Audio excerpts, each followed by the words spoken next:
Seagadain fáilte róibh a cháirde go Páirc Chrócaigh do Cluiche Ceannais Craobh Sóisir Peile na hÉireann AIB ar na Gaeil as Ciarraí agus Rath Gearróg-Baile Chuisín as Loch Garman.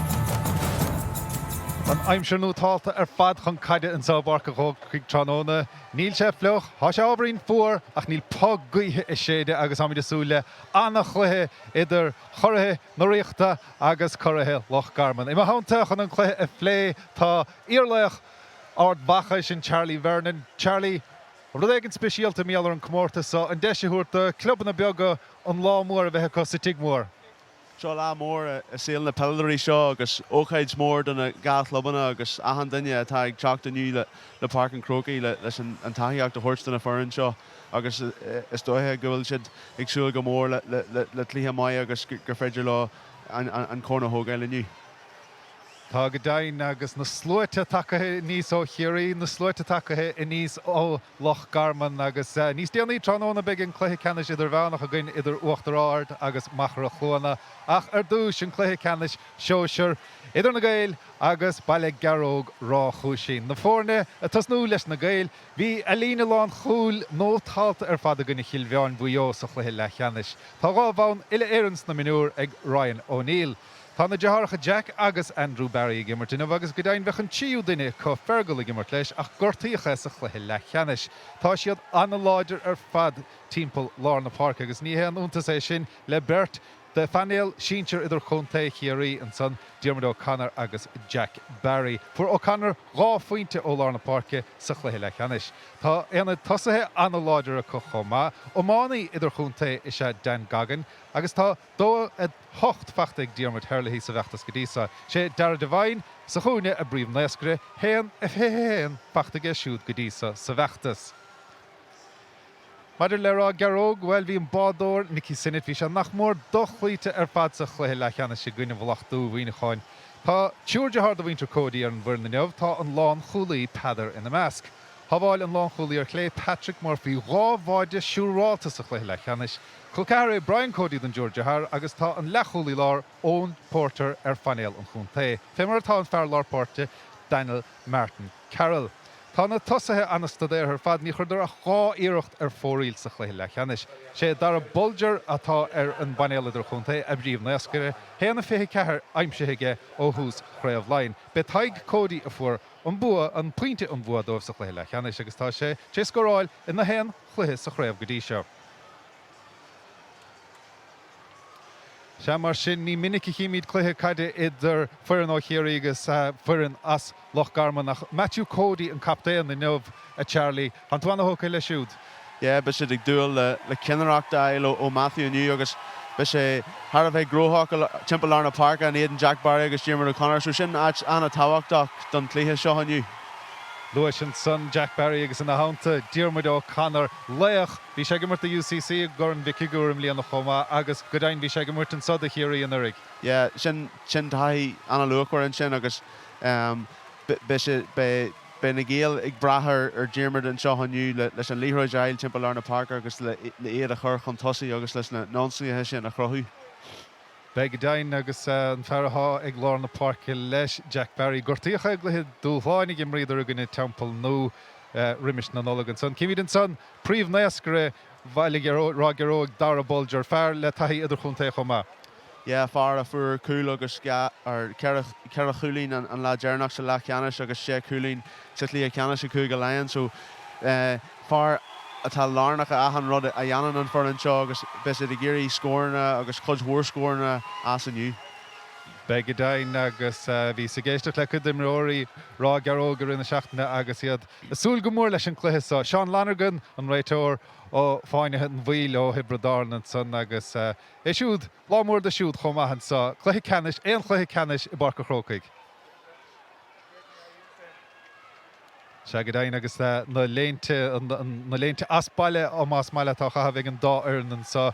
Rath Gearróg a cahabh na léinte buí agus na Gaeil ó Chráilí a cahabh na léinte bán agus iad son.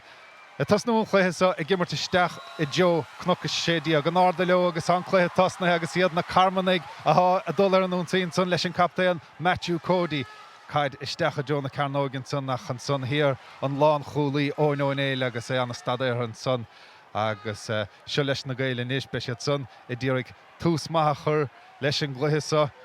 Gan dat siad lis a fóca Ciarraí a bhuaig an Craobh Sóisir seo an nurig go bhfuil iascaig chligiig sa chluiche Ceannais agus bu bog maithacha an son agus a bhfuil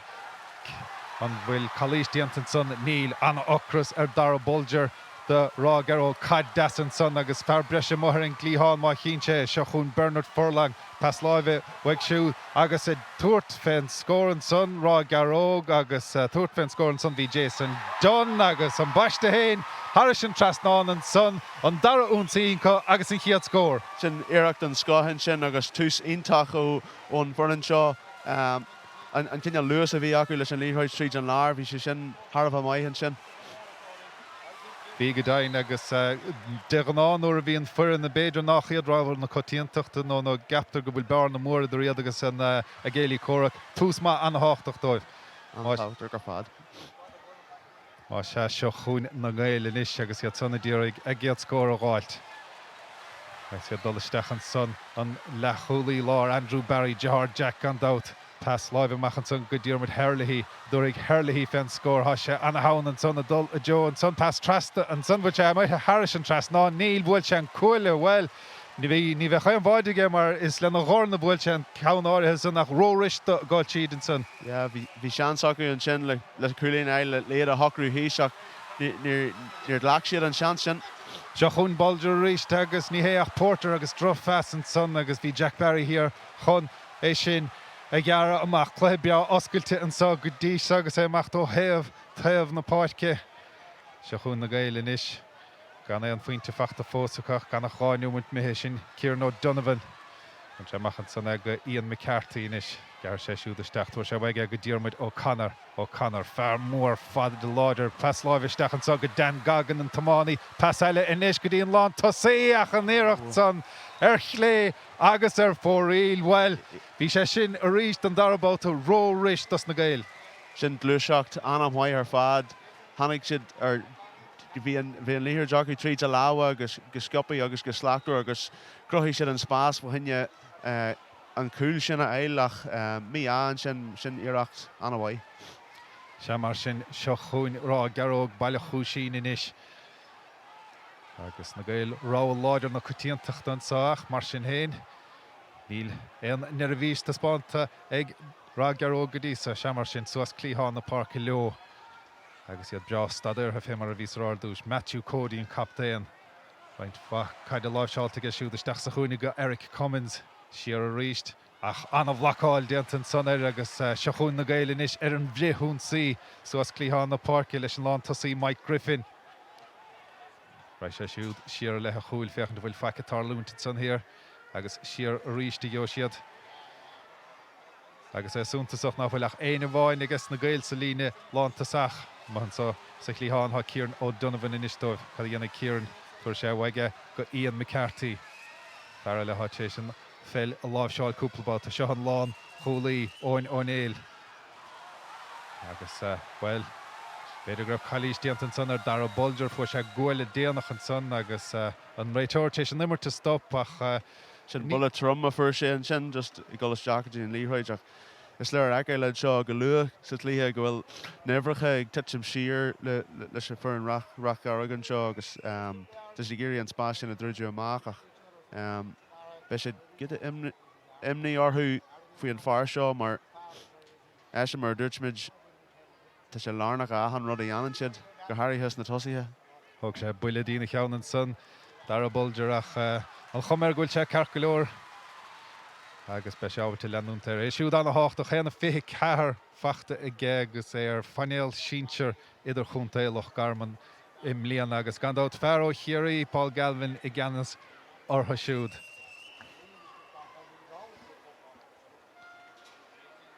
Agus go dain sé dar sé mac an bhainisteoir James Bolger é agus Femar derm tahi idir chunta I ggé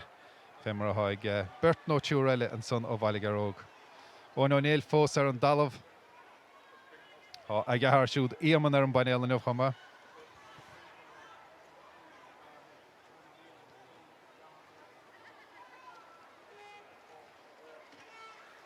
Cíimiad san banistóir na Gaeil Donal Rooney agus well cuma ábhar nervhíseach ar an son agus ón O'Neill gortathe ach is cosúil goil sé siúd leis carcolóir agus leanfar leis an immert. Seachún na Gaeil inis leis an gapta an Owen Doody machchan sa grín fear a bhí lónta tamlín beag ó hain Owen O'Neill. Ar nasin san go Doody a ríist agus Dan Gagan inis. Mar meach sin sa inóbhheach sé I gimmart le hamánathe Ciarraí a gine BEO máileach ach tá sin sa agus fémar há Dan O'Connor steach sa chuúin inis cad daintéireach go Diarmuid Herlihy agus buile trám tócathe ag imreoir eile de chud na Gaeil an son an lán cholí Peadar Cody an son agus Diarmuid O'Connor ach fear mór láidir sé Diarmuid ní chuir sé isteach buíonar. Ní rú sé de géirí eisian a ligann isteach a rís fa hunne beidir seans le cúlail a rís ach bhí sin get ard an sin agus cé sé bheith curamach an is I gimmert mar lán cúlaí agus carta buí colua sa tlíthe seo. Se chun dara dehain inis héna fithe héan fachtaige sa bhechtast go dísan agus pointe agiad pointe fachta ige dara dehain dos na Gaeil agus well thug sé sé nómantíor agiad pointe gáilt agus túsmacharthe ag Rath Gearróg leis an cluiche. Bhí sin ag tástail ag na Gaeil an sin agus be sé de géirí hocrú síos agus couple seansa eile a éil fuinne na scórna.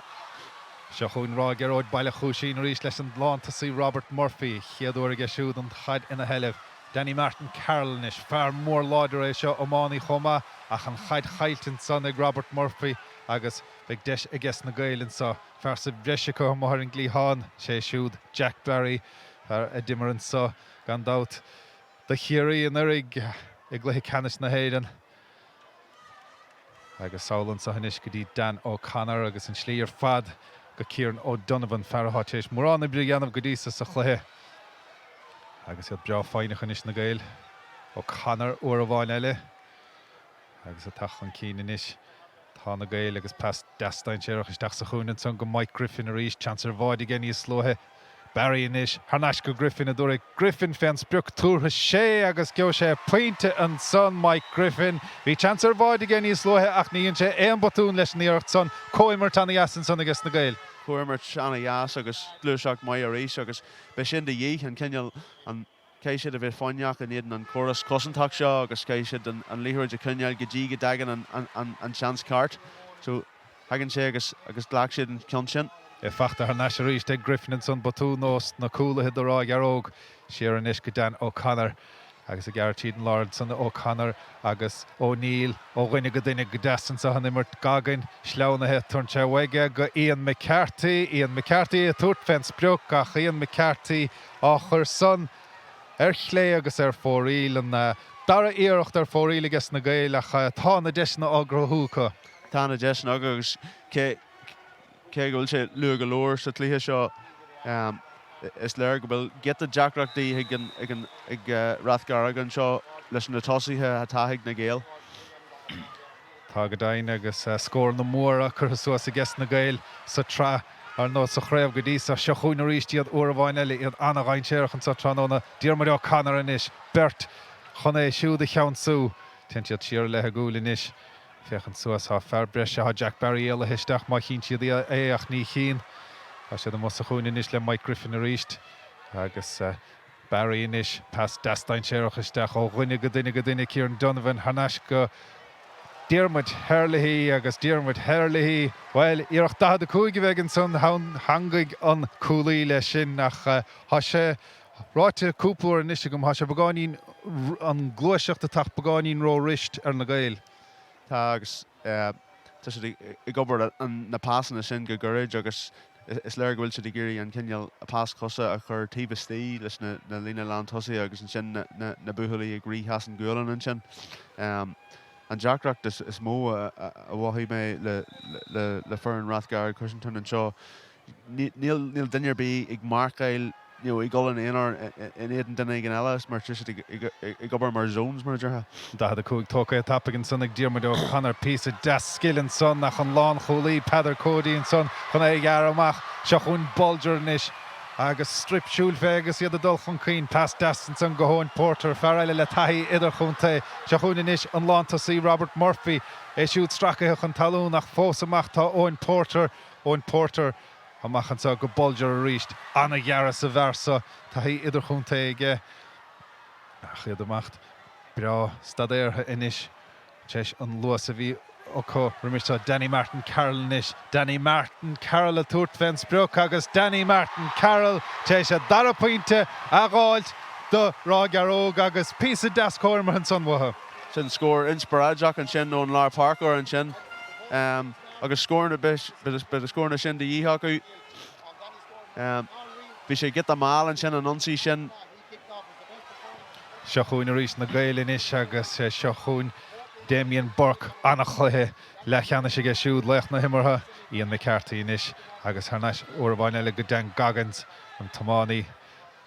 go Barry inis agus breasta there níos sin Barry ach Mike Griffin for sé puinte ó chéanamh agus bra máil stadéirthe Jack Barry inis mach sa chuin inis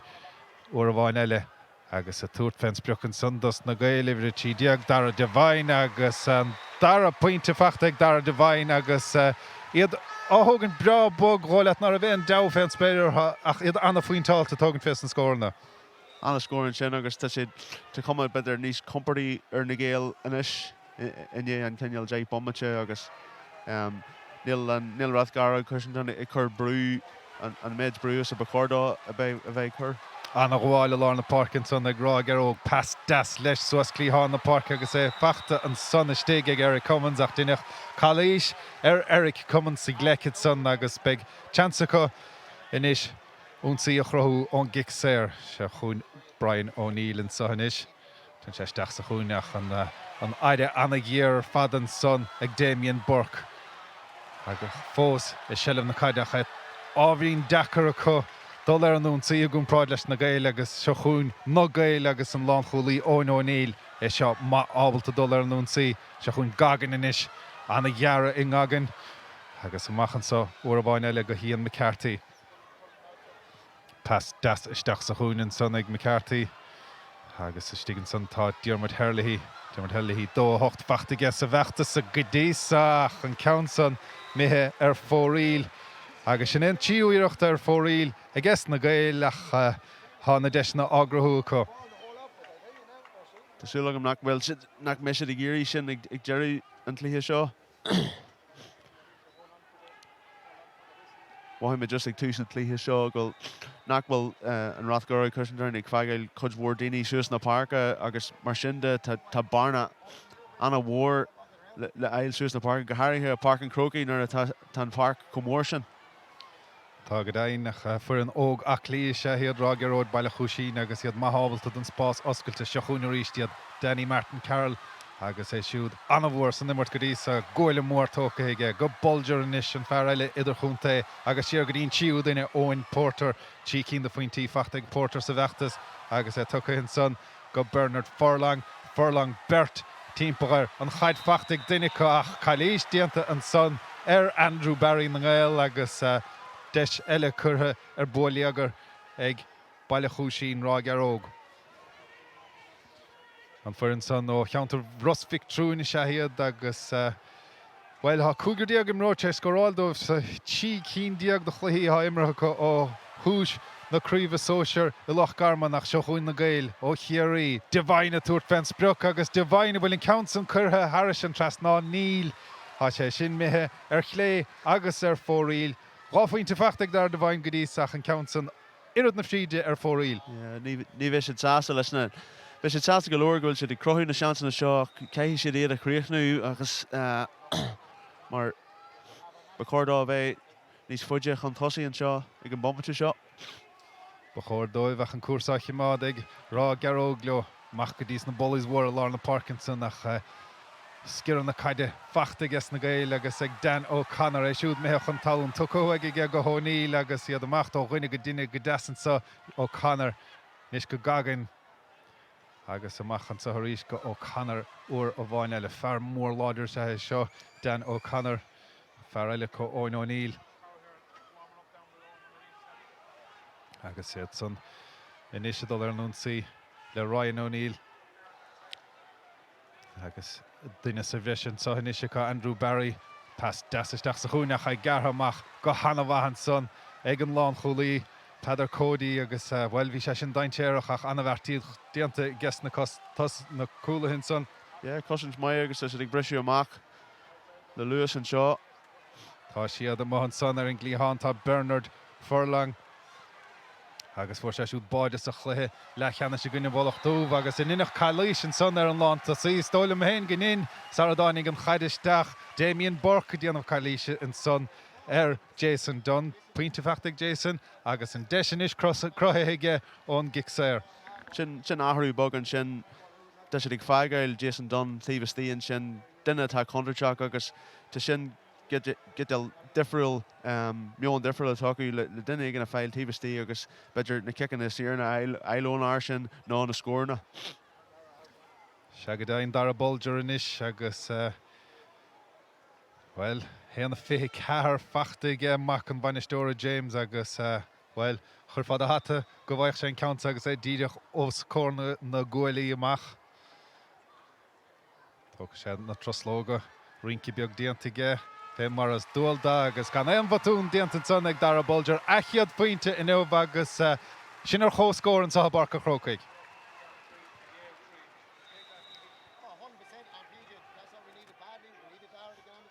Cíimiad an son an tá cáil ar dar a bolger a Loch Garman ar an rinci beag son a ginn sin or a bhín kicnas ar a hógan tige ach héach mar sin héin gona brín sé an stíle tá ige féis geile se chun na Gaeil a ríist inis agus iad son adul suas clíán na Páirc ach anna bhartaíocht ar fad diantaigh Jason Dunn an son agus an fel buite haar naisige Danny Martin Carroll inis an fearlár Páirce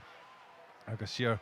inis go dar a bolger bhfuilach caiide lá seoltaige siúd chomá agus an le chulaíonn sa Owen Porter fearach chuntaí passáilta inis go Brian Cody inis ige dúirigh Brian fens beoch níhuaigh tuair sé bhaige amach sa chúin an son agus fachtan son ag Robert Murphy garisteach a ríist Harnais go Cody ach caiilte go nó dernach Cody tucha bhaig mátá go Bernard Furlong agus iad go maithhabbalta na pasna chur le chéileach an íireacht san lágaíireacht ar deire agus níl sé mithe ar fóríl fiúáin agus tuair sé deis dos na Gaeil inis dul ar an núnsaí suas clíán seo na Páirce fé ardán í ógáin se chuin inis Dan Gagan annach chuid ob déantaigh Dan fe mar deirim ommánaí cranta se chomaithe bheith le bheithe na Peile cranta Ian McCarthy inis íireacht a bhain curtha ar fóríl ag Ian isteach sa chuin inis go Barry agus go Dan O'Connor fear mór láidir é Dan isteach sa chuine uair a bhain eile go Diarmid Herlihy Slashim Dassan son ó Diarmid dúir sé pas trasna bíal a bháideach an countson méróada cimátathe beidir róada agus bhí fear séiristigh sa Ceannais dá meach sé feiciige. Bhí ach bhí sin Cushins anna láidir an sin agus bhí sé abalda an lábha chur isteach go ddíirigh an am ceart agus é chur thar an tíblina sin. Aine manna chiaíoch gin lán chulaí ar chléin son pádi sin pádi mo graach carmanach go smúsach agus an íireacht son mithe amach thar sin taobh líne. Martin Carroll sin ceann tapig an son dí Cody a chaptéan Harna sin is go Furlong agus uair a bhain eile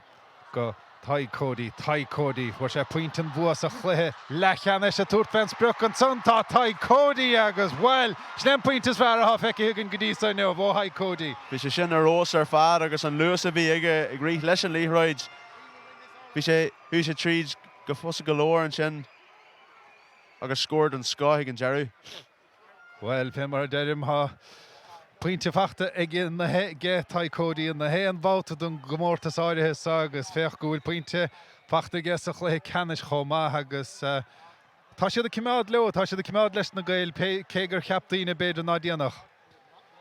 Tá go cinse. Se chuin inis na Gaeil a ríist agus léocha chunta Jack Barry caid daintéireach isteach an son go Mike Griffin an lán tosaí Mike Griffin agus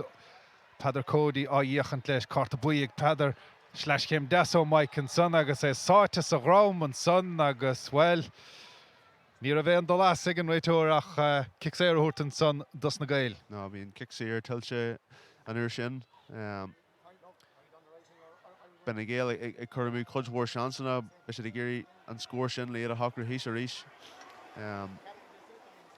agus ní bhór de Peadar Cody in son a bheith cuamach mar ha carta buífacht a hena hénig ige agus bé a dhéanaan chalíis an son Mike Griffin agus well ní mai le cúlathe bith lán chulaí don nás hénig Charlie go meach carta buífacht a choúas an sa chluthe. Take man cas an sin go ó haí persanta gur hairthe choúas a tlíthe tá sé Harbh Jackar tú híad a cineal glán mar a dúrtha. Seid Owen Doody an captain agus an pointe san fachta an gic sér ag Owen Doody agus sin ar chóthar a Christian á barc a Chrócaigh teis fihin Owens.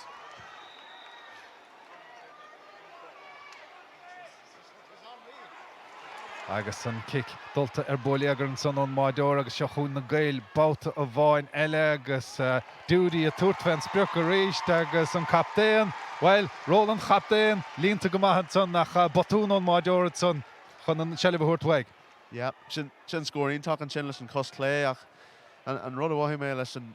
fearn Rathgarogue an seo goil si ag cuairt spás an méid spás a tá a dhíth leis na scóir an éil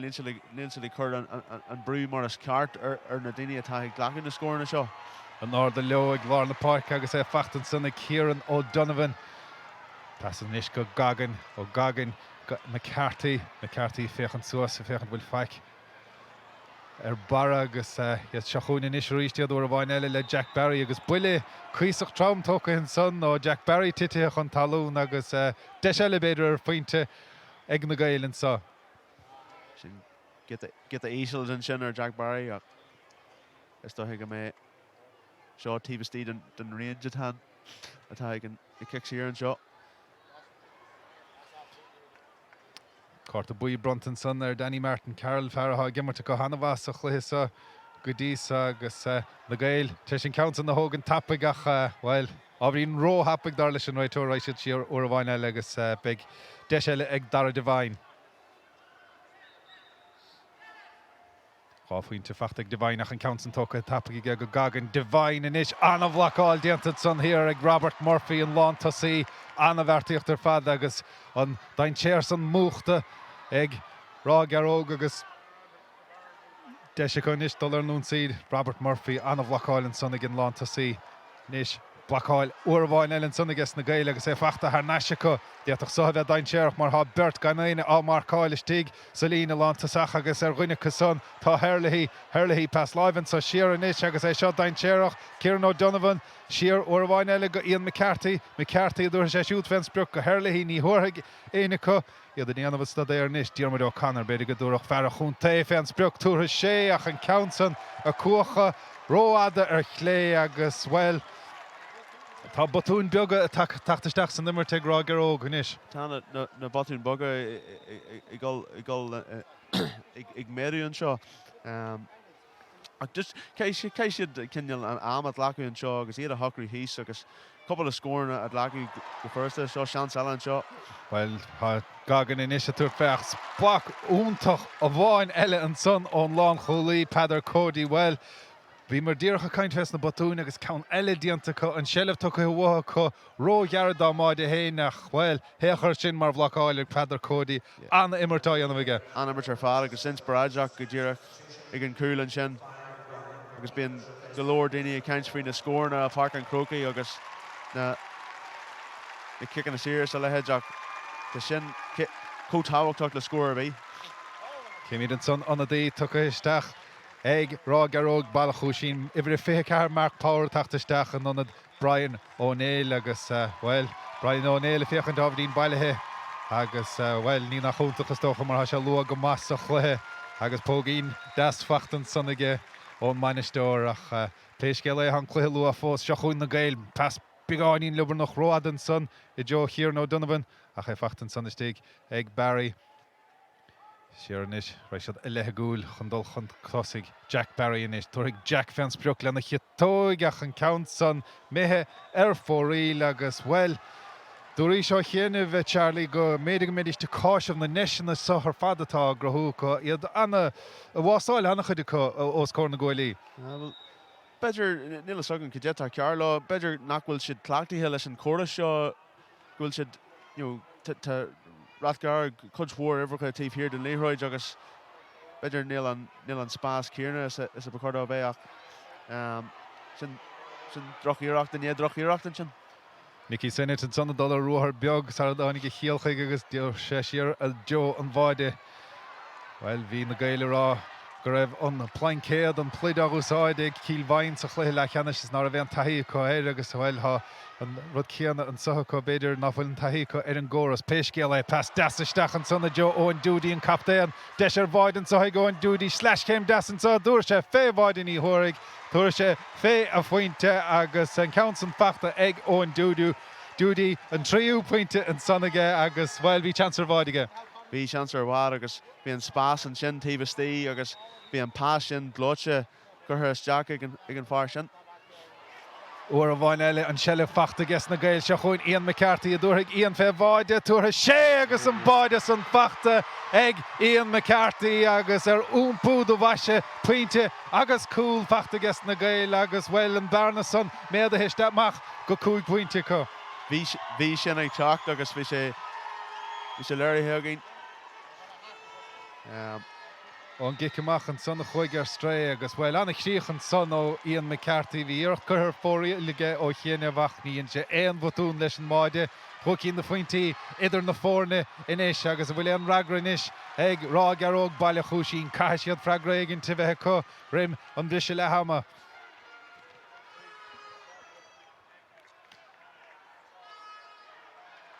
Se mar sin seo chuún iad Brian Cody inis an bheata sé siúd an ní dhéanamh ní thuairs ní féidir leis mar tuair sé bhaig an imirt go Dan O'Connor agus amachchan sag Ian McCarthy fear bháide heachcail sé inis ha sé hir I measc na gúlathe iad a gobar go hanamh a cosint agus a dul ar an únsaí Jack Barry inis gan é an dá an spéidir Jack Barry bert chur a gáige raigh gneó sé thar leis an tíú duine ní dhéana sé bhíal an bhantáistige chur sé amach sa chlí hána go Ian McCarthy agus iad beasta déir inis an sa Harnais go Jack Barry go raibh Jack ceann fada isteach a sé féchanta Joe na Carnóg in íananig tuair sé go gagan é Harnais go McCarthy a ríist agus iad beasta déir O'Neill inis an lán cholíomh tíar a rámach a sé go mar níos fuide amach se chuún inis iad ach bhuiil sé gar amach Neil é fós ag Patrick Murphy ag Damien Burke na Gaeil an captéan Dúdí inis tícín na faointí fachtaige Dan O'Connor inis pass siar agus amach a Joe an chlíháin go Ryan O'Neill á bhain ile éarans na minúr ag Ryan siar an slí ar fad dín báidóir agus gan é an dá fé an spéid ar na Gaeil ní nach chuntacha stoch agus cúcín na faointí idir iad agus Rath Gearróg-Baile Chuisín fe mar sin se chuún Owen O'Neill inis a dul a ruthar éanar amach an glíháin dína chaptéan Dúdí count dain séireach isteach a Joe na Carnóga an báidóir a tachtach bhfuil kick séir amach an son a bheith ag Baile Gearróg agus bhfuil bhí son dain séireach an pas trasna bíal a bháide. Bhí sé dain séireach an sin nach sin gur féidir lá cinneal ceann gorid a lecha an ceann sin leis le Cluiche eil. Se chuún Baile Gearróg inis agus iad a duls síos clíháin na Páirce ceann san híos há Jason Dunn pointe fachtaigh Jason Robert Murphy inis cad íonig Robert fa sé siar le a chúil go Owen Porter fear an chunta a sé féchan suas féchan bhfuil éine séir a fear móchan sa ar an glíháin má chin seach ní chin anna chosint ar fad an son hir ag Ryan O'Neill ní henúna greibh sé fur an minúr an chunta má sé bute cosint mar sin íanamh Anna cosint agus Anna Lewis ag teacht amach an sin leis an líthroid is tó gur Rath Gearróg tá cinneal Jason Dunn die caiisiad eis an eil ar an líthroid caiisiad tá cúdaí eil ar an líthroid tá na buúthaí sin cún galóir in tús anna mai. Se mar sin carta buí brontar Eric Cummins an son sin éon tíú carta buí ha fachta ag Rath Gearróg-Baile Chuisín an sa agus well ní choró sé le má chuirtar réine dos na himreoirí ha cud an gort agus bhíon an jamús an anna lobar nach ar fad an buile anna ard.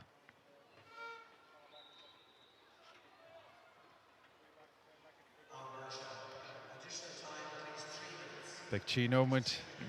dám cútibh gortathe gan sa chiad le se chun Dan Gagan inis dos na Gaeil jasló scór nó gón ó tíal le gáilt riimiis an bhríise le hama pas láimh isteach sa chuúnin son ceann dain séireach isteach go háir hí ceann eile inis siar an son go Kieran O'Donovan. Kieran O'Donovan i gara tíd ach Kieran O'Donovan,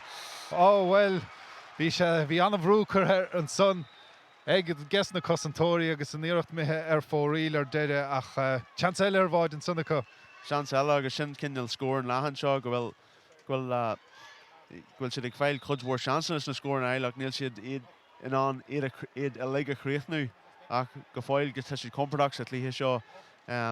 leis an barna sin atá acu. Tá siad compordach go leor an sam mar go bhfuil an chiicemach á bhuachant nachmór na héan uair agus na Gaeil seo chuoine is Andrew Barry héna dófachta ge siút sa bheachtas pas 10 amach an son go McCarthy fear a bháidin is a dúir séf an spreoch pastain séireach isteach an son nó ar iirecht ar pointe bhí ann leidir ciúcha go bhí ann nach ar deiris pointe ann ó Ian McCarthy agus báide agus pointe fachtain is ag McCarthy ach ríist uair bháin eile Gaeil Rath Gearróg an kick amach agus duine son an saoil a bhadrómhóg dos na Gaeil. Sin é agus tan imirí an seo ruhhaile le bheith ag tuairt seansanna agus mar sin ag na buhallí cosúla sin agus an commas aige agus is leir go bhfuil siad i ggurí níos compordach sa tlíthe seo ghlacann na scórna in an cúil sin. Tá siad a géalú go isteach sa chluithe so go dain se chuin a ríist uair a bháin eile an kick amach mithir stré ó Rath Gearróg. Se chuoine inis a tuairt fensbreoch an son dara Divine ceanníisiil an son dain séireach is sábháil te an báideoir ag Dan O'Connor agus iad amach an son ó ghuine go duine agus pointe ar fachta an son ar deire a có agus ifid a dó an son Ryan O'Neill bhadó na bháide héin nach well é má habalta faointe thógant chomach hí an ceann san dain séireach agus bagóbardóid báid eile scílisteach. Tá siad ag chur brú ar Rathgarogue-Cushinstown an seo agus nuair tána na cúlaí sa choinne le scórail tá tú dribleid.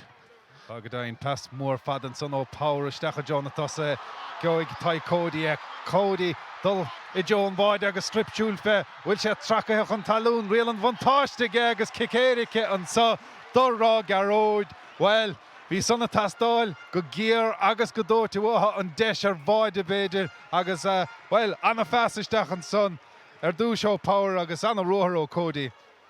Bhí sin ag táisteil agus sin nuair a dúirt sin cai siad buhallí cosúil le Cody Gaeil ar an líthróid agus an tlíthe a lacu go dtí na Gaeil an seo. Cai siad get a dtí go leor na cosantóir a thuaimsa. Bhí rial an bhantáiste agus inis dara bulger big chance aige báide gháiltón go céirice. Ní héach an báideoireatha take níos an slí ar fadó na bháide héin sin Nicky Sinnott Bert bháideoire dhéachant san aigear a chéile Sinnott troslóga tócathe agus well eile héad de chríochan san ó Nicky Sinnott bech bháin tosaí bech dara bulger hénig anna bhródú leis an iarachtáirithe san agus é ri siar agus anna faointáilta san Nicky Sinnott agus well cheir a faointe is na fórne. Sin letham an seo. Se mar sin agus an adóg lehama séite ag an báideoir ag an réiteoir Lanagan an son an cicéirice son ón máideoir Nicky Sinnott kick déirnach an na chluithe nílach. Cheiricín de faointe idir na fórne cé go raibh bearna a bhd níos mó ná son at a roiint nuúinte ó hin. An scór lehama an sahabáirc a Chrócaigh na Gaeil ó Ráilí héna 8 Rath Gearróg-Baile Chuisín as Loch Garman a héan a ceathir. Cheiricín de faointe idir na fórne agus Charlie bhí an báide san ó Rath Gearróg bhí sé tastáil go géarhatha. Bhí sé sin ag tastal go géar le é chineal sa tlíthe seo mar bhí na Gaeil mar a dúirtmuid i ggéirí níos comportaí sa tlíthe agus ag fáil scórna. Well, tá míad na chun brisí beag go hógant in sahabáirc a Chrócaigh gach ná tégan é an mar beg an dara le ó hús deir na héan chiic again díomh beon sa Pháirc a Chrócaigh fanna Gaeilín.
ó counter Ross Victrún I Loch Garman agus.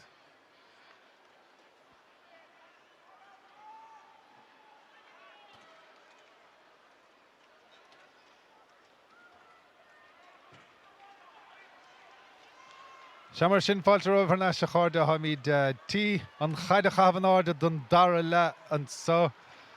da chluithe Ceannais raibh Sóisir AIB na glob gáhíle agus a fithe agus seachún Rath Gearróg-Baile Chuisín as Loch Garman agus iad sunna dollar núnsaí fuair der báide leis an gic dearnacht don chiad le agus iad a tasnú an dara le an goma cíanna.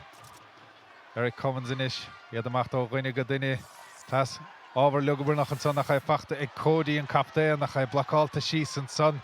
agus Ryan O'Neill an son cosantóir anna chumasach ar fad agus an dainséir an son á glanna suas agus na Gaeil Ian McCarthy fear fuór báide agus siar an iscadín báideoir Timmy Collety agus Charlie há sé tácht a ríist go gurach Rath Gearróg tús mai leis an dar le féim mar iondar leis an chiad le. Se Harvard Howard dóibh agus be sin an defer an seo an Jake Bombase atá ag teachtanis an mid scoring agus an meisiad ag féil arás isteachadí an tlíthe seo. Se mar sin kick séranis agus na Gaeil agus é chuisteach sa chúine agus é fachtan son sa chúine ag Mike Griffin puinte fachta ges a chiad le chosint anna géar an son. Griffin na tút fen spreoch agus a bhfuil puinte fachta gen son. Well, an dara puinte fachta ag Mike Griffin agus puinte gan cháimid son ige agus na Gaeil mithe puinte bhain eile chun cín agus íocht anna ascin se nobar fada a hénig an son Mike Griffin. An Cumasig an fear seo agus crochí sé an spás dó héan agus críicní sé an ceann sin go maiid. Seachún inis Baile Gearróg chuidir anna hús leis an chiad le. Seachún Porter inis. Siar inis gríon lán tosaí ach iad a gobar anna chuig ar fadan son na Gaeile díar an chaidebhach international feiceáil bog ag Rath Gearróg-Baile Chuisín ó Loch Garman. Agus anna gíon ar fad anna chuiblinn tomán son ar clíháin na Páirc ach fós Bernard Furlong agus an chaide na heilemh ach caiitige í nó dearnach é fachta Ceannais ag Dan O'Connor dus na Gaeil agus kick séir amach ag es na Gaeil sa. Sin an obair janta ag Bernard Furlong ar ag Dan O'Connor in sin ag obair siar agus Ca dainséir chuisteach as Jones dua lechearcail é cailteach é fachta Ceannais bhfuil sé seoltar an Dalavan son Níl se chuin Rath Gearróg inis puinte ar a léad a tastáil go dír agus go dóite bhtha as iste amach an son sa clíháin ach é fachta uairháin eile ag Jack Barry dus na Gaeil agus tuair sé sin le Diarmuid O'Connor Diarmuid le pas das an son tras na go dtíon clíháin eile agus pasisteach sa chúine inis uairháin eile fachta siar an so inis ag an captéan Owen Doody agus Herlihy an son sé lán de cheol sa chiad le Herlihy Garristeach a Joan Báide Herlihy tuairt fen spreoch agus Herlihy lena chiad pointe don chluiche agus well tús a bhí a tastáil ó Rath Gearróg beidir há sé sin fachta gus na Gaeil. Yeah, tá sé sé amachchas an siomar festas an seo agus leir go bhfuil Se chuin a rístiad le Barry an sellh caiiltige cosin bhahan son ag Rath Gearróg agus Is leir gohfuil si a géirí ggóil thar nónsaí ag gahan chance a hen siad agus ma an an barna níos mó ag an an cúig bommate an seo talig teach be Rathgarogue ag dribloid is dotha. Be siad dar a bolger inis agus na henúd pecht an chróig ar fad ar Rath Gearróg ach kick séir an sacha Fearsa dainséireach ar fanéil idir chuntail Loch Garman ach well Budi anna dheachar sa ige pas das isteach an son a Jonah dos a thuaig ach uairháin eile anna chosint I ges na Gaeil se chuin Diarmuid O'Connor inis tras sló go mór a fadige mach sa clíháin inis go dtí Ian McCarthy báide agus puinte fachtaigh McCarthy sa chiad le pas isteach a Joe Herlihy inis puinte anna jas fachtaigh Herlihy ó chéanamh / chéimile a dóg sé íireacht an son Thes na cuilí tuair sé ach lag íireacht an son bhaig tite ón máideoir é fachta ar naiste go bhí son dainséireach ó Nicky Sinnit ach Sinnit fós amach fuair sé báide ó chicéide sa chiad le Nicky Sinnit agus se chuin inis an lán cholaí lán tosaí Robert Murphy agus an tanna dí tháinig isteach Mark Power inis. Ach cnáta róadan son ag Rathgarogue agus well, rudí dul ina gcuineann son ábhar nó hús an darna le. Tá agus tá couple of scoring the D hog go lua an seo. Tá go dtí níos díanaí tránóna begin Cluiche Ceannais idir bheannach a gcuine idir uachtar ard na Gailí agus machra clúna as muoine cháineach. Fé láthair tá coirithe Ciarraí na Gaeil chun cín agus séfuointe chun cín ar Rathgarogue coirithe Loch Garman seachúna ríos na Gaeil. Pas Daithí son anna chosint ríos ag an lá chualaí Peadar Cody fachta mohan sáhanis ag Ian McCarthy tuairt fenn sprioc agus pointe eile fachta ag Ian McCarthy. Well, sin báide agus ráfuointenis agus an immertá an big McCarthy. An immertar fadú Ian McCarthy agus an ceannaireacht an sin fuair sé an líomhráid. Tháinig sé ar tí bhealad an Pháirc go dtí an chance an seo an áit an róin spás an sin agus sin críochna anna fhlachbar an sin.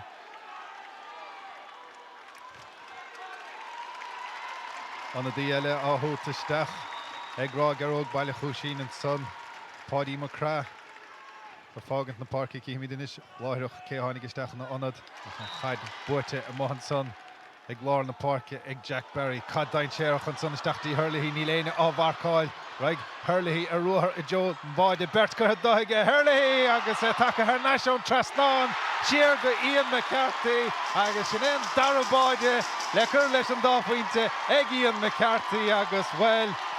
rihamráisir fad leis na Gaeil inis. Sé ceanneal bhí agraitheann sin ag an cúil an sin bhí thuí Paddy McGrath an Pháirc agus sin bhí ó Hurley Sóisir Díreach Selina Land thosaí an sin agus fuair sin seanslas an bad sin ail. Seansel inis a ríiste agus a tuairt fenn sprioc an son bhí Dan Gaganach an Council well ceaptain sé goibh sé méthar fóraíach an flagibeg bán arda higgin mu cúil Dan Gagan an tománaí agus I chiad pointe fachtaige an son agus well rihamráisir fad inis leis na Gaeil. Tá na néal ag gol ó Neart an seo. Botún an son ón lán chualaí Peadar Cody agus iirecht eile I gceist na Gaeil agus pointe eile I gceist na Gaeil. Mike Griffin an tíú pointe ag Mike Tróna agus well tá na ceannaíocha na cluigeanna titiminis ag imróí Rathgarogue. Tá agus pointe an sin agus bhí chance mai heile de chuúla eile an lá sin bhí Hurley tíhastí ar ón gúlan an sin. Kick mór fada amach agus uair a bháin eile há sé ráite ó thuas a gin go bhfuil cipíní á dhéanamh agus na Gaeil de chic amach Rathgarogue a tuairt fenn sprioc an son bhí Diarmuid Ó Connorach an count son mé a bhd amach ar chlé agus ar fóraílach ó thuas an chluicheannach mór a decrochtaí mílteach ag Rathgarogue leis an gic amach son. Bhí agus sin feib sulliar atá acu ar fud an tlíthe seo. Shagadain agus Diarmuid Ó Conor an son. Well, bhí caicís óin bhí deir seach nánach an ócha ge gimmer sé seachtó sé nómant leis na Gaeil agus bégan do tachtasteach an son I gcóran bhicigúr do UCC agus chud an cluiche sanna gimmert chomá agus well socha go léiríonn sé an méid cluichí a há gimmert I mí anar leis an legan amach nuair an blian Peile. Téis go leis a chuún Rathgarogue-Baile Chuisín agus Mark Power inis. Glóri brídianta ge siúdó han séisteach sa chiad le. Agus iad dala I ddíorg an scór san gháil. Ruthar das an son. Ó idir cúg díag Jason Dunnach an isis há sé ag Eric Cummins chimád Eric Ró ada agus kick amach das na Gaeil an kick amach tócathe go tapaige có a daidithe chuna chéileann son nach caid mór fada dain séireach isteach sa chuúin son go Mike Griffin. Griffin go Hurley slash came dasan son ó Hurley agus lena chiatóg go pras agus go patent a Mike Griffin becheirte go marrá agus sin ó Diarmuid Hurley becheirte go marrá hís ceapa go ben lán tosaí hín son nach sin an dara pointe ag Diarmuid Hurley agus an council lena chiatóg agus an council tóca go dasaige.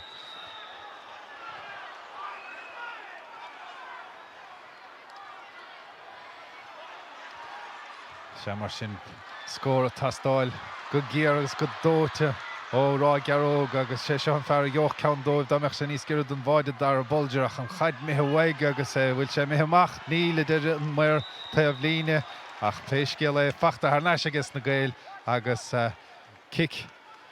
Sathairn sa dóibh agus titich an talún an son tá fear an dámhaide Ian McCarthy agus bhfuil an bearna áilmhór son in is tíofaointí agad ar na fórne. Yeah, there's a go be Harvey Jacker listener. Rathgarogue ag teach ar ras an seo ach cé siad cinneal a gol, cé siad cinneal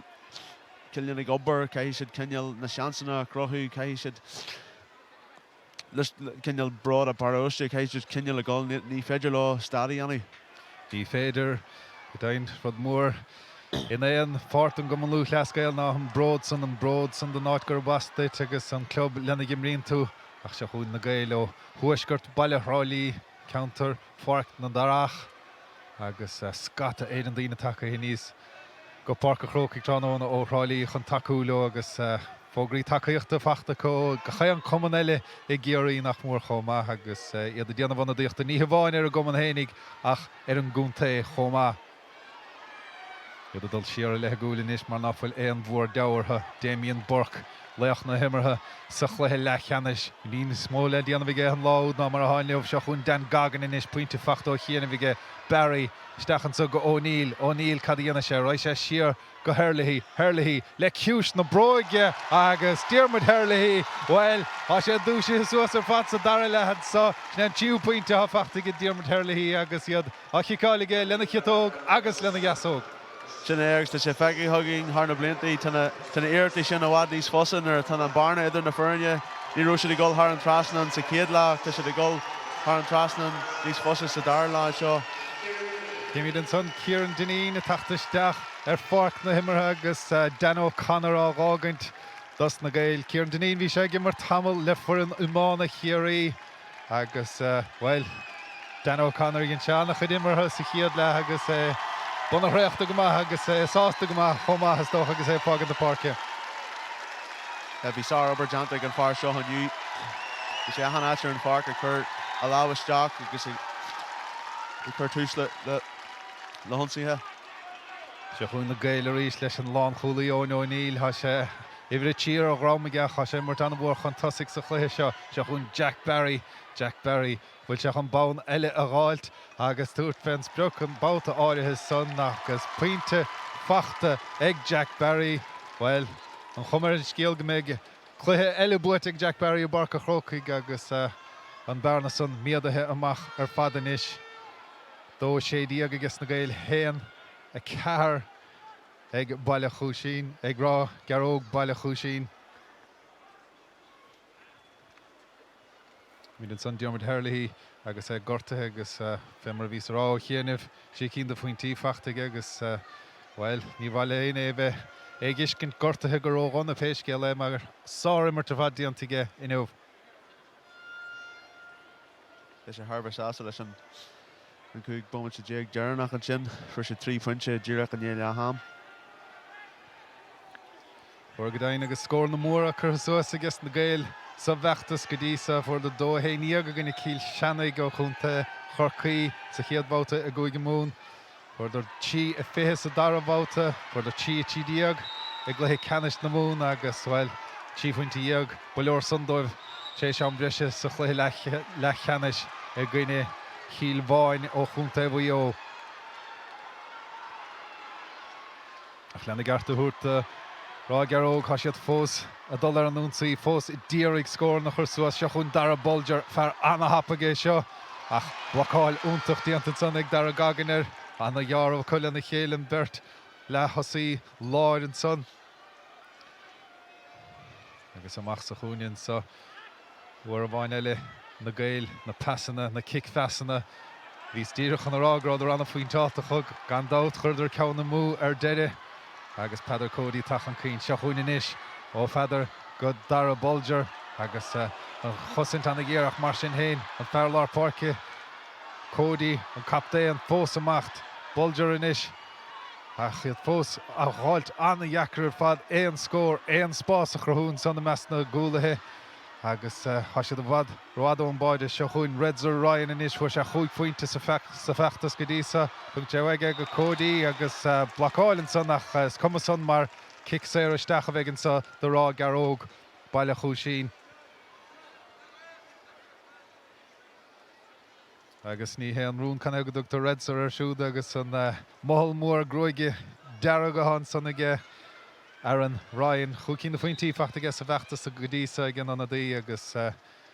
inis bolger I ddírig chur leis an pointe san na fuairse sa chéad le.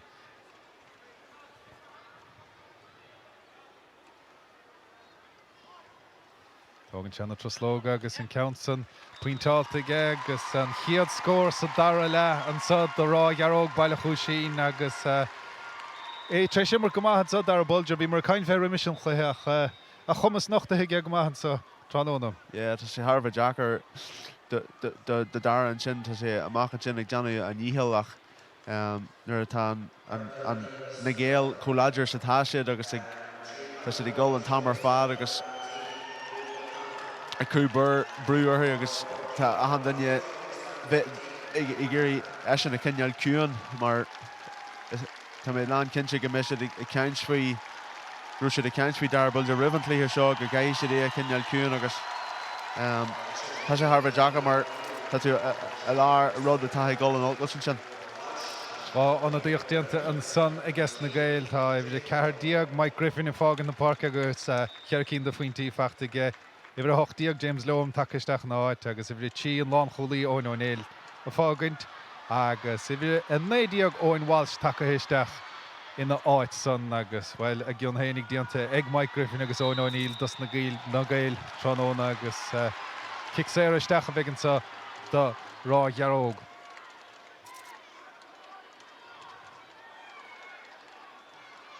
Sin deaslas na Gaeil le déas a thuirt le daoine cosúil Walsh na honnaí eile stragadí an clí seo agus taithe eile Pháirc an Crócaigh ar an lámór. Bolger níos leis an kick séir stoch go dastóig bheith é thógann tappaige agus beidir chancar bháide a chrothú pas trasta an son go dtíon anna dí. Bolger a túirt pen spruch an son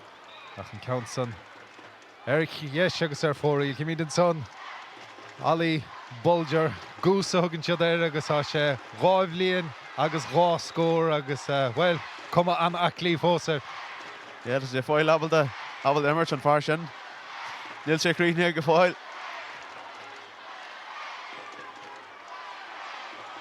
Na Gaeil agus an tanadaín san óin Walsh a dul a ruathar de hénig gas leis Mark arágant ar an gluitheach buite ar naisian son ag Brian Cody.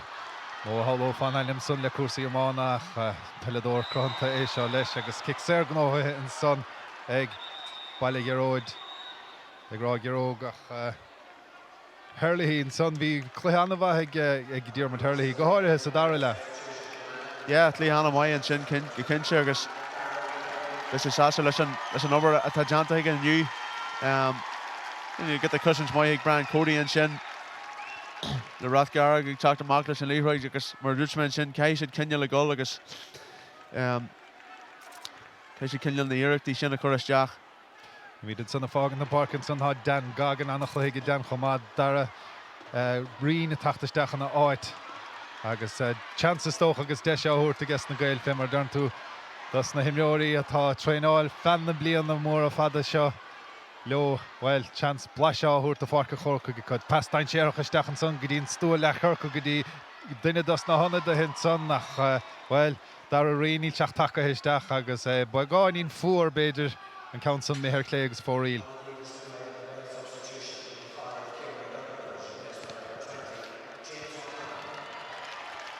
Bhí it son onadaí eile fós James O'Connor fear eile atá ar fanil sínsir Omána Ciarraí agus I bhí cúig Kieran O'Donovan a fágant na Páirce.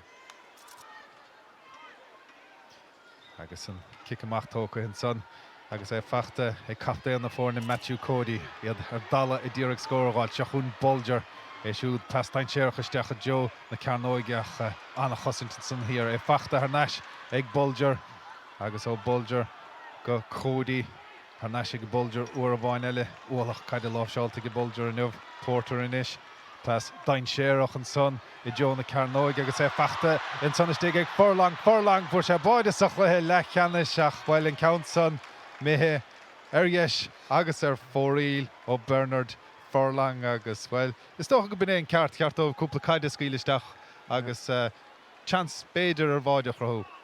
Yeah, sin an líhróid ard adasteach dí imil na Carnoig an sin agus neart iontacht leis an líhróid sin a éileach just ag an bum sa dearnach just hit an líhróid as a láha an sin nach be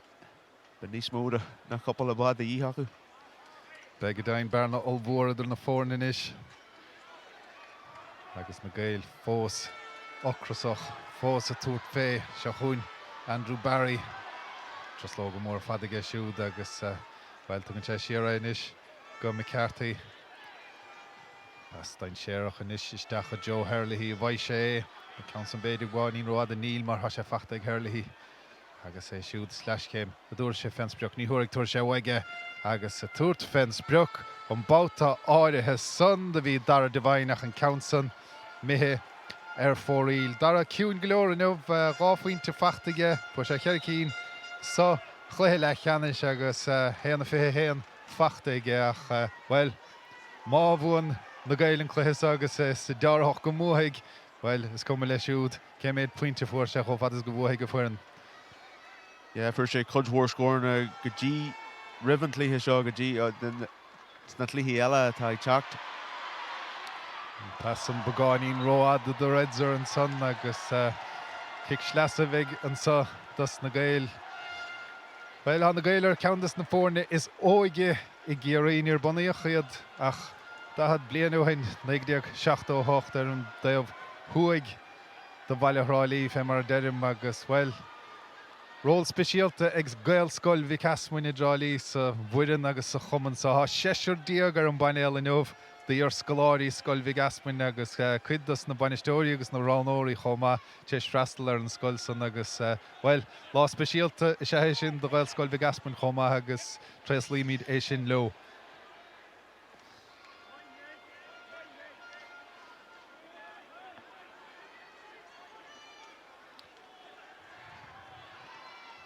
Éan ar an diag ó Ciarraí téis immert I gluthe Ceannais na Craobh Sóisir agus well lis a fóca té sé bhuachant an urig an dát agus na Gaeile dírig bhuachant im líana. Cétá té seasamh amachtat tróna a Charlie aber is tócha gur ar na Gaeile bheith bhar a bhór. Well ar nói like Ian McCarthy le Iachúil agus Iachúilín bhí sartlíthe ag gón dúí cumáid an captain thug sé anna ceannaireacht an sin ar don láthair fad bhí Jack Barry gróthach Diarmaid O'Connor gróthach cumáid ach ar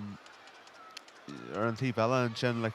Dar Bulger gróthach agus ag feilir an líhróid Jason Dunn anna scopi ar fad agus ag feil get a cúin mar nachhfuil sé ag feil an méid líhróid is atá na tosaí heile ar an Pháirc ach bhí sartlíthe ag Ian McCarthy aniu.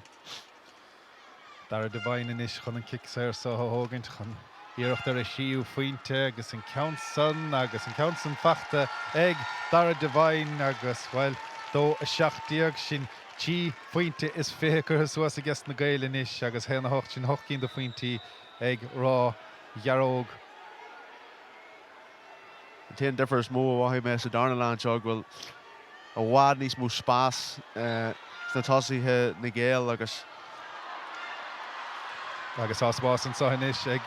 Bulger do Rath Gearróg agus iad sanna díreach báide san na gáilt nó beidir an bhábáideach a túirt fé an pointe bhí an lán tosaí an son Robert Murphy ach an count son seolta ar dheis agus ar fóríl ag Robert agus rudaí a dul go mór a gcuine Rath Gearróg an is fein drása agus nuair ná bíon an á leat well ní bhíonn sé leat agus rihamráis leis na Gaeilinn sa agus an chuma ortha mar a darlín mod éigen míúilteach ar fad gur bíad na Gaeil ó thrálaí a bheith ina gorathe ar chraobh Sóisir AIB na glob im líana agus ar a despántas in bheith tílte go maithacha péis geile an immert fós ar siúil agus há Ian McCarthy fós lán de cheol lán de anam fé mar hán fersa Diarmaid Herlihy tu go bhhaigige agus fachta go Conor machchan sa inis go duine das na honna de sé siúd Kieran Deneen ó James Loam agus inis go Barry iad ar a ggóir le héin inis tarachar spása chun na héine seachas bert taraice siar ag Rath Gearróg ach fós mar sin héin spás ag Jack Barry cad dhéanamh Jack dúir sé fens beag túair sé a chanamh leáil uair a bháin eile agus tá sé sin fici an cúplabát in nómh Charlie anna chosantar fad ag an dáthéamh agus anna chúpla blocáil fici againn. Anna cosint agus tá sé cur tríonaíocht an sin ag obair ganna crua le bheith san áid ceart léad a stopú an sin agus tá sé Jackar tá sé dabalta an scoreboard ag eilinn sin tá sé Jackar nuair tá sé ag an bombate seo an tlíthe agus níl seansar bí agad an tlíthe seo bhain seach tá sé ag obair go crú agus ag abalta na láha sin táhachtach a chur isteach. Cíhíad son anna dí eile take isteach de Rath Gearróg Robert Murphy an lánta sí fágan na Páirc agus Luke O'Connor a tacht isteach agus well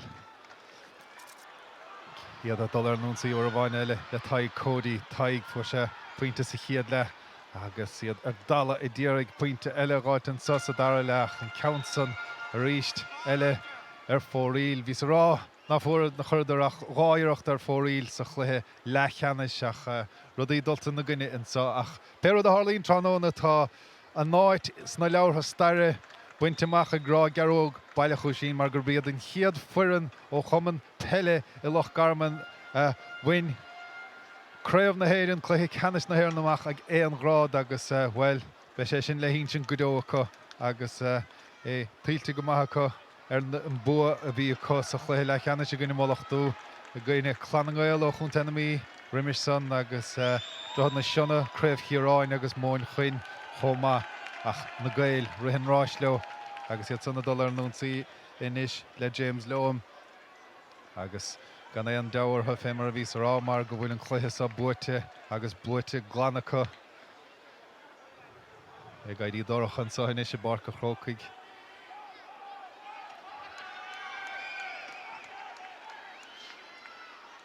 Barry inis / céim dashaig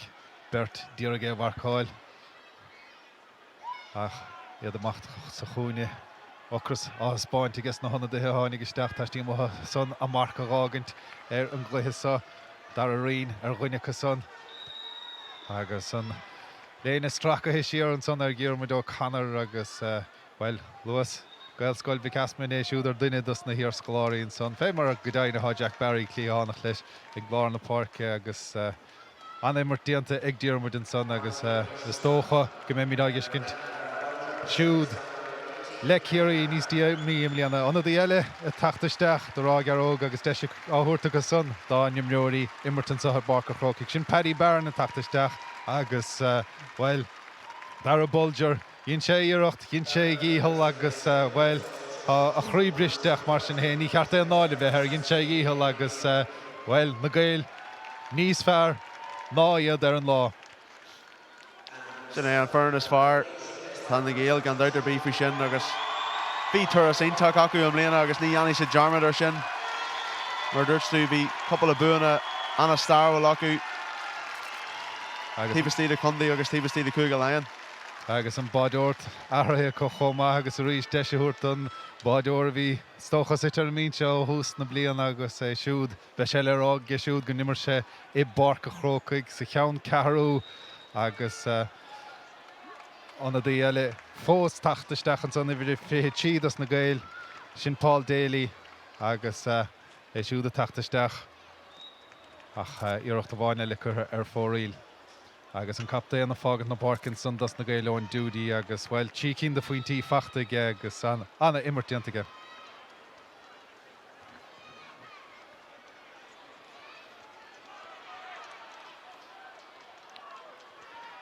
Se chuin inis Jack Barry be sé siúdsásta lena chuid immer hinneomh bhí sé gortaibh níos luathim líanach a sé a hena léman sa pas dasisteach agus a túirt fens breoch an son das na Gaeil há dar a rion agus pointe fachta ag dar a rion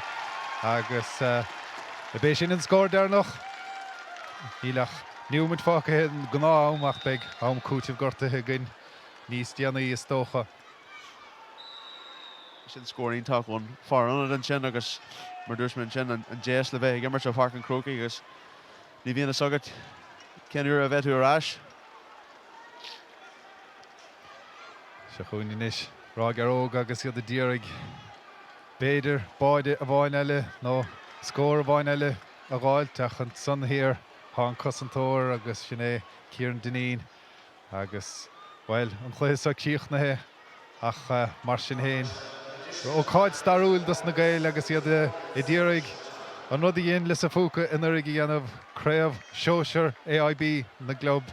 a gháilt agus well é fógur go méid cheire níoman dám cúteamh gortathe a gcuineann sa Páirc a Chrócaigh agus deis is tócha de éon ceann an dáir an scór a gháilt agus se chuin na Gaeil agus iad son a túirt féin sprioc an son bhí cearan son Damien Burke agus Damien Burke agus I chiad pointe fachta ag Damien in nemh agus be sé siúsásta lei sin anna chosan díanta ag Damien hí sé ar an minúr an chunta trá dá raibh agus well é maithabalta a pointe ógant chomá. Sin scoring talk an sin agus tá sé brabal an cinneal stíl Peile Kerry a taú agus tá sin anna compordachar an líthroid agus seo Jack Barry ag teachnis. Sin fear eile anna chumpórdach ar an líorthóid Jack Barry a téis chur chuise chur fé hénig más maiile se hanéis dar a rion agus pointe fachtaige ó chéanamh amachchan son go James Loam fachtan son nach an chosintanna géar an son agus well be kick séiristeach a gas na Gaeil an sa agus beag a stócha an fiú pointe fachta go. Cé stóile a bhí an leach na himar hin an sa Charlie. Bhí couple a búthaí seaan amachchan sin mar dúirtmid faoi ón dúdaí hiic na Gaeil agus bhí sartlaithe ag Andrew Barry cumáid san ile le chuúlaí. Bhí dar a bolger mar dúirtmid agus díos an don grutha cumáid ach gus dóigh go mé léic na himarcha Ian McCarthy ibar a dóigh an seo fu sé chuúlaniu agus chuúlín agus nuair a bhí sé a dhí sin a cheas suas agus a leach na scór na cinúnach go ddíirthe go hairithe na céad le. Bhín an son an dara carta buí fachta ag an lán choulaí Peadar Cody do Rath Gearróg agus an fiú pointe fachta an son ag na Gaeil agus dó a fihinis fachta go son agus Peadar Cody fágant na Páirc tuis go bhfuair sé an dara carta buí son. Ach anna chomórtas is seo Charlie a thugan an deis de chomin beaga tuathe ach go háirithe an lá mór a bheitthe có agus an feachtas a bheitthe có agus an pobl ar fada thuirt le chéile. Sin é agus Harvard táhachtach agus is lá intach specialte don na himmarí seo agus ní anna sé dearmid ar an taithí seo ní anna achad teili agus na tlán dearmid ar an óchaid seo agus an taithí seo agus buine siad soltas an bua seo taith nóga mar couple a buúthaí atá na buin seo acu in a fóca agus just taithí intach le teachta Pháirc an Crócaigh leis na paróiste agus an córna hógail agus leis na skillna sin a haspant. Tá go dainn agus has skill go smir agus go smúch soch agus na Gaeil há chance ar báid an socha agus an tíú cool fachta ag na Gaeil agus an tíú cool fachta ag Ian McCarthy agus tití son le crampan ó a dagintach. Well, ní mór na himróí gur féidir leo a rá go bhfuair idir tí báide in éon chluthe bháin na Páirc a Chrócaigh agus leach na himmartha Ian McCarthy há sé ainmnithe go maithagad. Sin láon tacht an fear sin agus is leir an obair a chuir sé isteach cumáid leis na cúla fuair siad gúil crampach inis. Pas mór fada isteach an son na Joe na Carnóige ach an countin fachta ag an báideoir an tonadaí ach well an comórtas áirithe sa buirt an neu in báta hana ag cumin as Ciarraí bhuaig lisa fúca in aige bhuaig glan bethe glan cháthair 2017 tampel nó an bblion Rimerson brusnach an bblion Rimerson a réist Naibh muir a cahar sa bhín 2011 Cúisleán Ghearre 2010 roiann na hen na scileige a 2009 agus im mbliana há sé builte ag na Gaeil ceantas na fórne nó cumin is óige I Ciarraí agus buite go slachtmhar acu an sa I Rath Gearróg-Baile Chuisín Loch Garman sa chluiche Ceannais. Bíad a bear a bhí ó thuas deire chuidir mórráníochtaí ar fóraíil sa chéad leach mar sin héin, bhí idir puinteálta sa dara le an scór mór san tíomh fiche gur suasa acu agus é tríte go maithe acu ar deireadh hir hawl agus bhámíteachtas na Gaeil. Bemar derm cantas na cumin is óige I drálaí. An scór dénach an Páirc a Chrócaigh na Gaeil tí a fiche, Rath Gearróg-Baile Chuisín a hÉireann a cúig. Siad na Gaeil Corthaithe a Craobh Sóisir AIB na bliana sa. Agus a Ciarraí cíimiad an son cad a chialín an buasa das na Gaeil agus dé an chuman a bhuan Craobh mar seo annach mórta sa sethe. Yeah, as buí sin sult as an ceann seo agus is dóthe go me sé de géirí golchan tosaí ina dhé seo comhaid agus beidir le bheith ag leibhil idir bhanach ar an bblion se thugaí nach bhaine an achbise ag ceúr an ceann seo agus bhí sár peidir ar an Pháirc an sin aniu chud mhór in na himraí sin ar bhfuil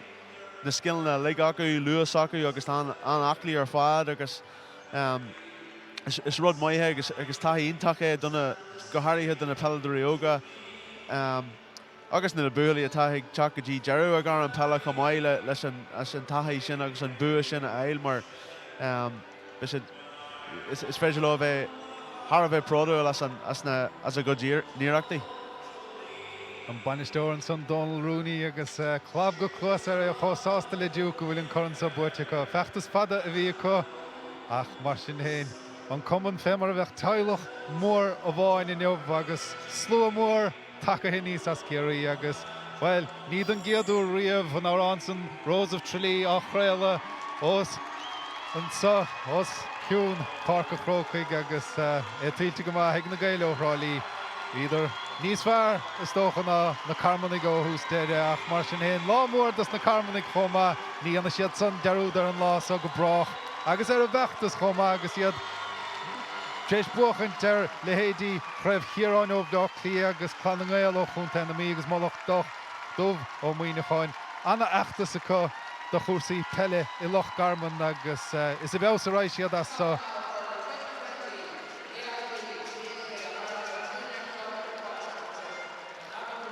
agus tháinig droch scéal an áil ón Austrálinn son arúné sé sin duine de éireann róirí léachra ógan Gaeil Stefan Ockenbohr a bhí ar fanéil fé ís Ciarraí ghortaise a chuis go holc agus gimmert an á tréáil le cumann Peile Geelong Howland son nach féidir go dútha sé seo ardú crí do Stefan Ockenbohr. Éistóid inis leis uachtarrán an chumann Luach Gaeil.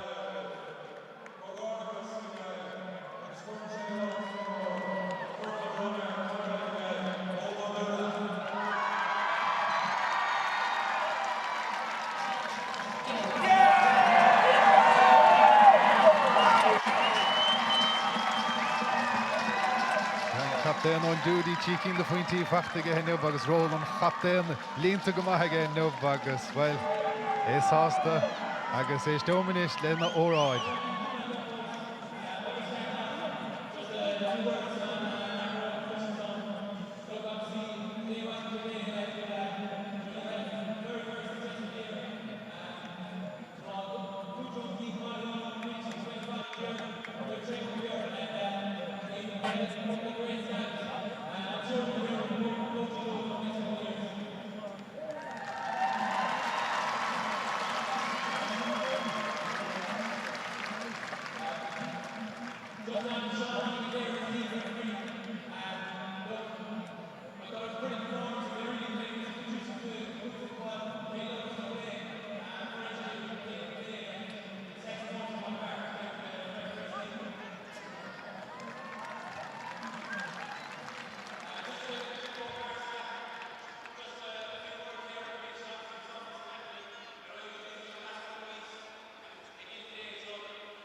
Just to their families for allowing us to take up so much of their time. Do you know, obviously from a football point of view, you've been absolutely spectacular. But even more than that, do you know, even more than that, you've given this young group of men a grounding in goal setting and how when you apply yourself, success will come. So look lads, we're just unbelievably appreciative for all the effort you've put in. And it means an awful lot to see you here, overcoming emotion.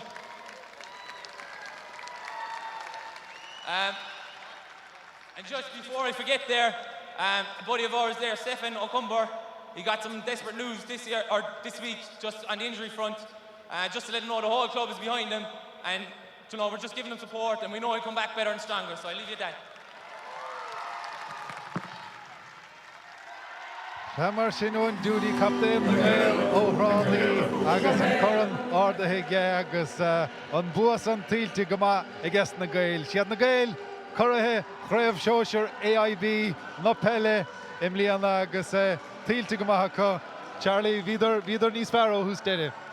Bhí an fearn is fear, gan doubt ar bhí sin. As mar dúirt me sin, couple of Pellery and Sky Hockey, agus Tá mé lán cinnte go bhain siad chud mhór sult as an bua seo.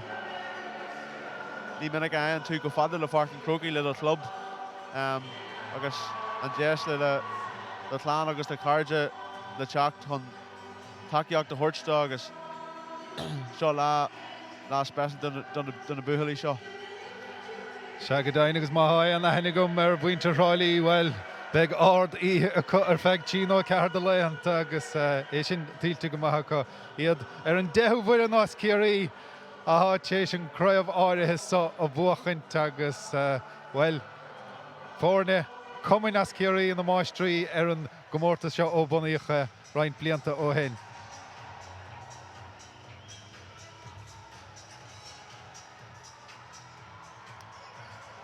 Agus iad tééis an céanna I dhéanamh le lis a fóca an uirigh bhí bua éasca go maithaigh lis a fóca an uirigh ar éasca agus bua éasca go maith I neamh agus na Gaeil ar Rath Gearróg ach mar sin héin bíonn daoine rá uaireanta go bhfuil sais buntáiste ag fórne as Ciarraí sa chomórtas áirithe so tuisc go bhfuil na chomórtas eagraithe sa slí mar háisiad a Ciarraí ach ní an locht ar na fórne I Ciarraí gur mar sin atá agus caiint siad go chéan chluithe a bhuachant agus chaidirmach go na Gaeilmach go am deiste sa chluithe le cheannis fiúin. Sin é ach is le Gaeil an seo an caiidean Peile atá Ciarraí agus sin mar atá sé agus caihí na furan eile atá ag an level sin a bheith níos fearr agus fiosú dhéanamh. Céim lom couple bliain ó hin ar a bhí an mhaid as tíorón ag immer sin éan an Gaeltacht agus bhí sin anóíach ar fad an uair sin agus na furan sin a lig I géirí gol chuntásaí agus beidir ag fáil ag an level eile ag level idir bhánach agus ag level sinseir ag an Jerry ach tásúla go mé tuthaí maith ag an furan na Gaeil agus go mé ag clisteil ón uirn sin sa tuthaí. Beg go dainn hams cinnte go mé go gluisimíd a thuile fes na himráirithe son. A máireach ar GAA BEO beg an shrap ó mána Ceannais. Roinn a hÉireann grúpa A Portlarga gine Crócaigh, roinn a hÉireann grúpa B Cíl chuine I gine átha clia. Sin a máireach Sreathna Alliance BEO ar TG4. Mar sin as Páirc a Chrócaigh ó chluithe Ceannais Craobh Sóisir na hÉireann slán tamil de míad libh níos déanaí do chluithe Ceannais na críomh idir bhánigach go fóil, slán go fóil.